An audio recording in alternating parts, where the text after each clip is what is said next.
So here's a story for everybody that highlights what a giant clusterfuck our government is. I believe that's a technical term.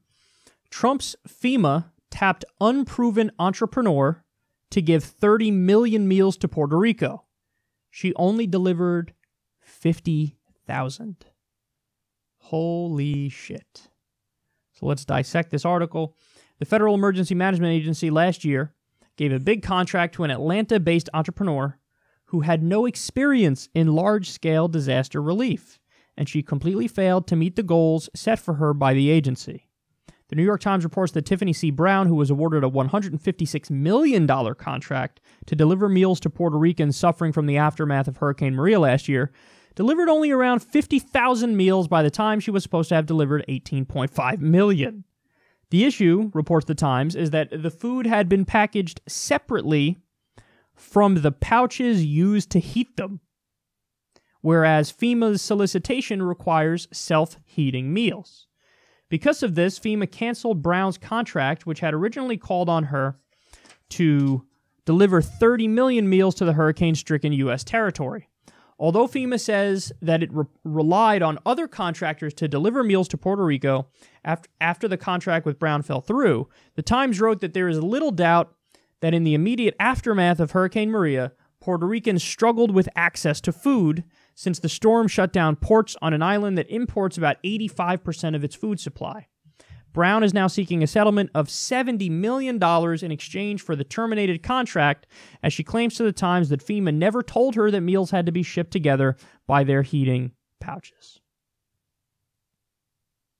With their heating pouches, excuse me.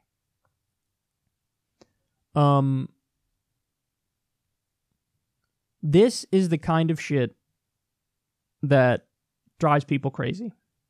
Remember what Ken Klippenstein, journalist Ken Klippenstein, who's a friend of the show, uncovered in Puerto Rico?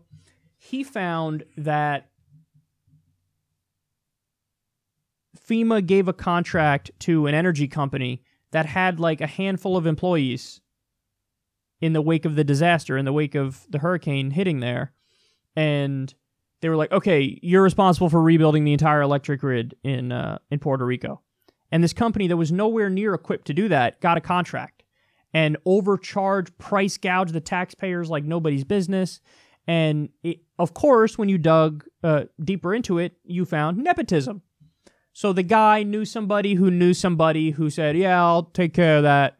And then this is Naomi Klein's disaster capitalism here. This is when you use some sort of a tragedy to do something that you've been wanting to do all along. And in this case, you're dealing with somebody who wants to get rich, and they have connections, and they use a disaster to get rich while they don't deliver on their end of the deal. So you hire people who are totally unqualified to do the job for FEMA. And it's because the U.S. government fundamentally doesn't give a shit what happens to the U.S. territory of Puerto Rico. They just don't. If they did, they wouldn't have done such a lazy-ass job with hiring the people who are going to help Puerto Rico, who are supposed to help Puerto Rico. And then the nerve of this person to sue, like, oh, we're going to cancel the contract because you really sucked at doing your job. And she's like, no, well, I'm going to sue you for $70 million. Fuck off. That's taxpayer money. I mean, what a fucking national pariah this person should be. What a joke. And this is people getting rich off of a tragedy. And I guarantee you, if you dig deeper into this story, you're going to find nepotism, you're going to find corruption, you're going to find bribery. And the wild thing is, in America, we've basically legalized bribery.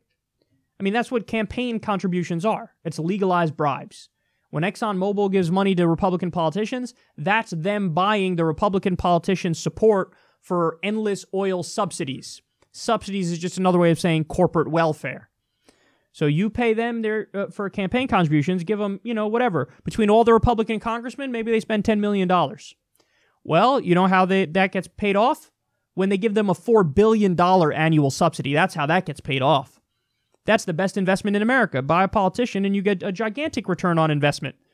And it's not just with oil companies, it's with Wall Street, it's with the military-industrial complex, and apparently it's with corrupt-ass people who are supposed to be there after an emergency to rebuild an electric grid or serve food. So now you know how fucked up your government is. There's no excuse for this, and it's time to clean house.